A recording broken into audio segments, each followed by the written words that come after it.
और मेरा सनातनी और नवाब वाला केस आप सबने सुना होगा और उस पे इतनी ज़्यादा डिस्कशन नहीं हुई। उसमें जो भी पॉइंट्स मैंने सुने, सब लोग इतने इलॉजिकल पॉइंट्स दे रहे हैं कि भाई ये तो भगवान का रूप है, और कई लोगों ने इस पे एफआईआर कर दी। दोनों चीज़ एकदम गलत हैं। बट मैं आपके साथ अपना ओपिनियन शेयर करूंगा इस वीडियो में, और मुझे लगता है कि एंड तक आप लोग समझ जाएंगे कि भाई क्या हुआ था, क्या होना चाहिए था। तो रोहित त्यागी एक कंटेंट क्रिएटर हैं जो अपने हस्की के साथ केदारनाथ धाम घूमने गए थे। वहाँ पर उन्होंने बहुत ही बड़ा ट्रैक करा और उसके बाद उन्होंने अपने हस्की को भी वहाँ पर दर्शन कराए तो कराए।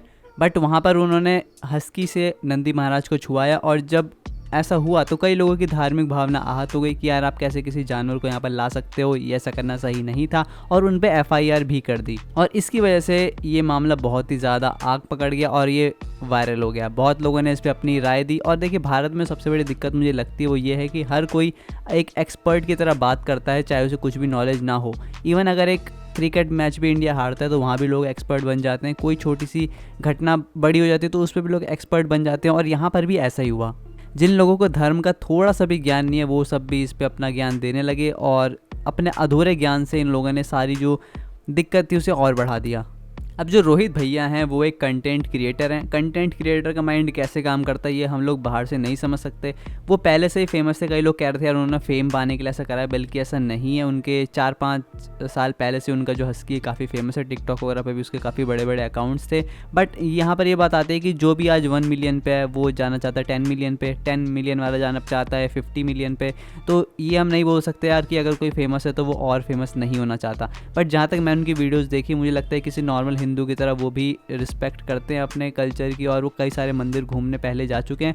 तो यहाँ पर उन्होंने जानबूझ के ऐसा नहीं करा। बट यहाँ पर बात आती है कि यार वो अपने कुत्ते को अपने बच्चे से मानते हैं, और अगर हंस कोई कुत्ता कह देता है तो उनको वो बात गलत लगती है। जो कि हाँ, ये जो वर्ड है कुत्ता, ये सुनने में थोड़ा गंदा लगता है। इसलिए मैंने एक नई चीज़ स्टार्ट करी अपने वीडियोज़ में कि यहाँ पर मैं आपको शुद्ध हिंदी या फिर संस्कृत के शब्द नए नए बताऊँगा जो कि आप अपने डेली लाइफ में यूज़ कर सकते हो। तो जो कुत्ते के लिए एक अच्छा वर्ड है हिंदी में वो है कुकुर, जो कि बोलने में उतना गंदा नहीं लगता जितना कुत्ता लगता है। और संस्कृत में इसे शुनक कहा जाता है। तो आप दोनों में से कोई भी वर्ड आप यूज़ करना चाहें तो कर सकते हैं। तो जो रोहित भैया हैं वो अपने हस्की के साथ रहते हैं नोएडा में। अगर आप हस्की के बारे में थोड़ा भी जानते हो ना, तो वो नोएडा के लिए तो बिल्कुल भी नहीं बना है। वो बना है साइबेरिया की ठंडी के लिए। इवन जो हमारे ठंडे इलाके वहाँ पर भी वो नॉर्मल सी ज़िंदगी जी सकता है, बट उतना ज़्यादा अच्छा नहीं होता। तो सोचिए नोएडा जैसे इलाके में वो कैसे रहता होगा।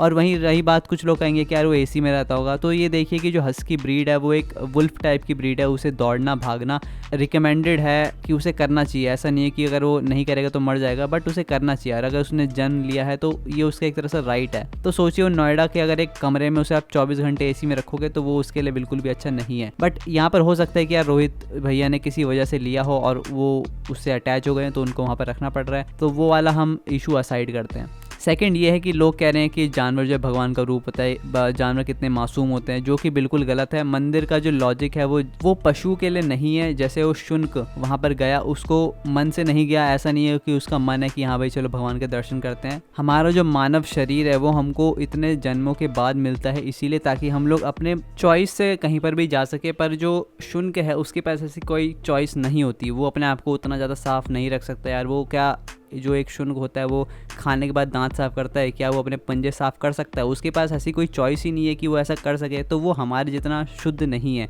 अब जो लोग कह रहे हैं कि यार हम लोग तो बंदर की पूजा करते हैं, हम लोग गाय की पूजा करते हैं, तो देखिए मंदिर जो होता है वो एक मनुष्य के लिए बना होता है। वहाँ पर जाना हमारे चॉइस के ऊपर बात होती है। हम सबसे बड़ी जो इसमें गलती थी वो यही कि उन्होंने ज़बरदस्ती छुआया लोगों को, बस वही बात गलत लगी। बट इसके चक्कर में एफआईआर कर देना बिल्कुल भी लॉजिकल नहीं है। वो मैं आपको आगे बताऊंगा ऐसा मैं क्यों कह रहा हूँ। और फिर लोगों ने एक और बात बोली कि हमारे यहाँ तो युधिष्ठिर जी के साथ एक शुनक जो है स्वर्ग तक गया था, तो यहाँ पर आप लोग क्यों कर रहे हो?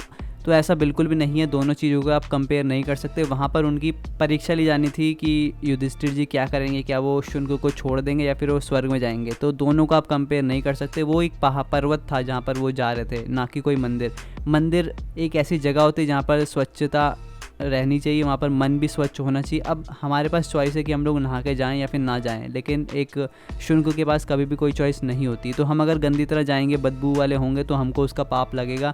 लेकिन हम लोग सेम चीज़ किसी और प्राणी के लिए नहीं कह सकते क्योंकि उसके पास चॉइस नहीं है। और सेकंड बात कि लोग कहते हैं कि भैरव बाबा जो है उनकी तो सवारी एक शुनक ही है, तो आप लोग इतना ज़्यादा ओवर रिएक्ट क्यों कर रहे हो, इतना ज़्यादा कट्टर क्यों हो? तो देखिए वो भी बिल्कुल गलत लॉजिक दे रहे हैं कि जो भी साधु अपने साथ शुनक रखते हैं, जो भैरव बाबा की उपासना करते हैं, वो लोग अपना पूरा जीवन उसके ऊपर लगा देते हैं, वो अपना पूरा जीवन उनकी सेवा में लगा देते हैं। वो उनको बिल्कुल भी मज़े के लिए नहीं पालते कि यार चलो मन कर रहा है तो एक घर में एक पेट रख लूँ, ऐसा बिल्कुल भी नहीं होता। वो उसको उठा के चलते हैं, वो उसे बचपन से पालते हैं, उसकी सेवा करते हैं। तो दोनों को आप कंपेयर नहीं कर सकते। बट मैं यही बोलूँगा कि यहाँ पर दिक्कत क्या होने वाली है, ये जो छोटी छोटी खबरें हैं ना, ये बाहर बहुत ही ज़्यादा वायरल होती हैं, क्योंकि जितने भी डॉग पेजेस होते हैं ना, वो इन सब चीज़ों को बहुत ज़्यादा स्प्रेड करते हैं, क्योंकि बाहर के लोगों को बहुत ही ज़्यादा कनेक्शन फील होता है डॉग्स के साथ।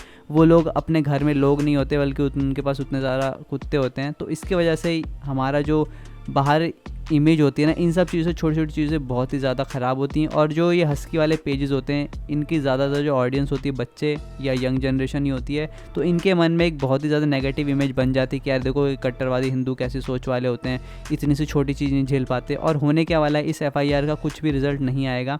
ऐसा कुछ भी लॉ नहीं है कि यार अगर कोई ऐसा ले जाए तो उसे कुछ उसके ऊपर कार्रवाई हो। इवन मैंने तो यहाँ तक सुना है कि उनके ऊपर अभी कोई लीगल FIR हुई भी नहीं है, ये सिर्फ बातें हैं जो उड़ रही हैं। अब ये बातें कोई भी फैला सकता है, और हमारे इतने सारे दुश्मन हैं कि कोई भी इस चीज़ का फ़ायदा उठा के इन सब चीज़ों को वायरल कर सकता है। तो मैंने जितने भी इंपॉर्टेंट पॉइंट्स थे उन्हें सारे डिस्कस कर लिए। अगर आपको कोई भी क्वेश्चन हो तो नीचे कमेंट कीजिए। और हाँ, मैं आप सभी से एक प्रश्न करना चाहता हूँ कि अगर आप कभी देखें कि आपके सामने कोई मनुष्य किसी भी जानवर को मंदिर में लेके जा रहा है, तो आप उसे कैसे टैकल करेंगे? जिनके कमेंट्स में सबसे ज़्यादा लाइक्स आएंगे, हम उनके कमेंट को पिन भी करेंगे। हमारे अन्य वीडियो भी ज़रूर देखिए। धन्यवाद।